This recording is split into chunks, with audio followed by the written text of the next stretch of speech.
और अब हम आपको गिरिडीह की एक खबर बताने जा रहे हैं। पत्थर पत्थर पत्थर पत्थर। यहां वन विभाग की जमीन पर अवैध पत्थर खनन का एक बड़ा खेल चल रहा है और हर रोज 40 हाईवा से पत्थर की निकासी होती है, लेकिन कानूनी कार्रवाई पर यहां सवाल खड़े हैं। तो पूरा मसला हम आपको बताएंगे तो आपको समझ में आ जाएगा।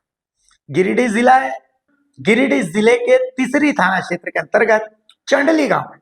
यहां वन विभाग की जमीन पर सालों से अवैध पत्थर खनन का संगठित और सुनियोजित कारोबार जारी है।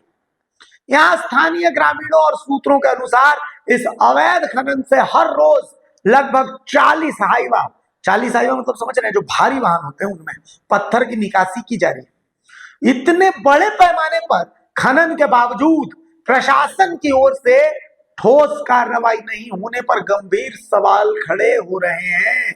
और जाहिर सी बात है, खड़े होंगे भी कि आखिर प्रशासन इधर एक्शन क्यों नहीं ले रहा है। अब सवाल है कि आखिर यहाँ पर कौन खनन करवा रहा है। तो ग्रामीणों के मुताबिक इस पूरे अवैध कारोबार में 2 लोगों की प्रमुख भूमिका है, जो सूत्र बता रहे हैं। पहला नाम आता है पप्पू पासवान का। ये निवासी हैं करकुट्टा, वार्ड नंबर 11, पोस्ट बरगोड्डा, थाना डोमचांच, जिला कोडरमा। इनके पिता बाबूलाल पासवान पूर्व में वन विभाग में कार्यरत थे और पिता की ही उस समय की कमाई हुई शोहरत वो आज दूर है। साल 2019 में इनके पिता रिटायर हो गए थे। दूसरा नाम इसमें है मनोज यादव का। मनोज यादव यहाँ के स्थानीय शख्स हैं और इसमें एक और बड़ा नाम है, वो नाम है जन्नत अंसारी का, जो महेश मरवा गांव के निवासी हैं। आरोप है कि तीनों मिलकर वन विभाग की भूमि पर अवैध खनन कर रहे हैं और बड़े पैमाने पर पत्थर का अवैध खनन चलवा रहे हैं। यहाँ पे दिन रात यहाँ खनन जारी रहता है और हाईवा बेखौफ दौड़ता रहता है। ग्रामीणों का तो ये भी कहना है कि खनन कार्य दिन रात चलता है और भारी संख्या में हाईवा वाहनों की आवाजाही से गांव की सड़कों की हालत बिल्कुल खराब हो गई है। रात के समय तेज रफ्तार में चलने वाले वाहनों से दुर्घटना की आशंका बनी रहती है और सूत्र ये भी बताते हैं कि हाईवा वाहनों को ये भी निर्देश है कि चढ़ा दो, बाकी हम देख लेंगे। अब देखिए, कानूनी प्रावधान क्या कहते हैं कि इस तरह के अवैध खनन में केंद्र और राज्य कानूनों का ये सीधा उल्लंघन है। तो अब जानकार बताते हैं कि इस मामले में कुछ विशेष धाराएं जो है वो अगर प्रशासन चाहे तो वो लागू कर सकता है। हम चाहते हैं कि प्रशासन को मेहनत न करना पड़े। तो देखिए, खान और खनिज विकास एवं विनियमन अधिनियम 1957 MMDR एक्ट धारा 4(1)A यानी बिना वैध लीज अनुमति के खनन करना पूर्णतः अवैध है। धारा 21 अवैध खनन पर जुर्माना और कारावास का प्रावधान। हम चाहते हैं कि प्रशासन को कोई दिक्कत ना हो, तो दोषियों पर खनिज की कीमत और जुर्माने की वसूली की बाकायदा ये प्रशासन अगर चाहे तो ऐसा कर सकता है। इसके अलावा भारतीय वन अधिनियम 1927 इंडियन फॉरेस्ट एक्ट भी यहाँ पर प्रशासन लागू कर सकता है और जो धारा 26 है उसके तहत आरक्षित वन क्षेत्र में अतिक्रमण और संसाधनों का दोहन ये एक दंडनीय अपराध है।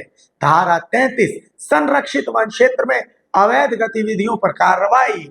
इसके अलावा पर्यावरण संरक्षण अधिनियम 1986 यानी बिना पर्यावरणीय स्वीकृति एनवायरमेंटल क्लियरेंस खनन करना गैर कानूनी है। इसके उल्लंघन पर जेल और भारी जुर्माना या फिर दोनों का प्रावधान है। इसके अलावा भारतीय दंड संहिता यानी IPC धारा 379 यानी चोरी, सरकारी संपत्ति खनिज की चोरी, धारा 414 चोरी के माल की ढुलाई छुपाने में संलिप्तता, यह भी एक दंडनीय अपराध है। इसके अलावा धारा 120B आपराधिक साजिश, सरकार को भारी राजस्व का नुकसान। तो ये सब ये धाराएं हैं जो यहाँ पर लागू हो सकती है। अब सोचिए कि हर रोज 40 हाईवा पत्थर की अवैध निकासी से सरकार को लाखों रुपए का नुकसान हो रहा है। तो अगर सरकार चाहे तो यहाँ पर कार्रवाई कर सकती है और यदि इस अवैध कारोबार की अवधि को आप जोड़ लेंगे तो ये नुकसान करोड़ों नहीं बल्कि अरबों तक पहुंच सकता है। बिना रॉयल्टी और वैध कागजात के खनन सीधा राजस्व की चोरी है। पर्यावरण पर इसका गंभीर असर पड़ता है। अवैध खनन के कारण इस क्षेत्र में पर्यावरणीय असंतुलन तेजी से बढ़ रहा है। लेकिन खैर ये सबसे छोटी बात है, पर्यावरण तो बहुत दूर की चीज है। पेड़ों की अंधाधुंध कटाई की गई है, जमीन का क्षरण और गड्ढे का यहाँ निर्माण किया गया है।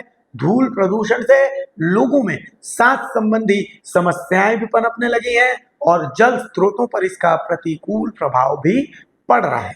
तो अब ये है कि भाई प्रशासन आखिर चुप क्यों है? क्या प्रशासन को इसकी जानकारी नहीं है? अगर प्रशासन को इसकी जानकारी नहीं है तो प्रशासन फेल है, और जानकारी है और प्रशासन चुप है तो फिर तो आप समझदार हैं। क्योंकि स्थानीय लोगों का आरोप है कि इस अवैध खनन की जानकारी संबंधित विभागों और प्रशासन को होने के बावजूद कोई प्रभावी कार्रवाई नहीं की जा रही है। इससे प्रशासनिक निष्क्रियता या संभावित मिलीभगत की आशंका भी जताई जा रही है। तो कुल मिलाकर के ग्रामीणों की मांग है, ग्रामीण कह रहे हैं कि जिला प्रशासन जो है वो इस अवैध खनन पर तत्काल रोक लगाए, ताकि कम से कम जो संबंधित आरोपी हैं उनके ऊपर एफआईआर दर्ज हो, उनके ऊपर एक्शन हो, सख्त कार्रवाई हो, खनन स्थल पर छापेमारी हो और यहाँ मशीनों और वाहनों को जब्त किया जाए, ताकि ऐसे अवैध खनन करने वालों का हौसला टूटे, इनका दुस्साहस कम हो। पूरे मामले की एक उच्च स्तरीय जांच कराने की स्थानीय लोग मांग कर रहे हैं। तो अब देखना है कि क्या प्रशासन इस पर संज्ञान लेता है या नहीं लेता है।